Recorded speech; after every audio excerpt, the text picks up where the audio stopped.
Well, back to work again at the Illuminarium experience here at Area 15.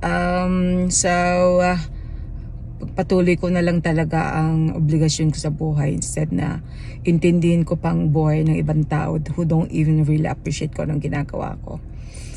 Ay, nagrereklamo pa rin sila kung paano sila magluto ng pagkain nila at kung sino ang maglilinis ng bahay nila, samantalang hindi naman sila nagbabayad ng renta. Samantalang ako, obligasyon ko ang lahat, ang buhayin, hindi lang ang mga apo ko kundi ibang tao. And this is what I fucking get. I'm tired of it. Okay? So I'd rather just focus on myself right now. And thank you, Lord. Yung maliit na halagang binibigay ko, idagdag ko na lang yan sa 2 apo ko. Okay?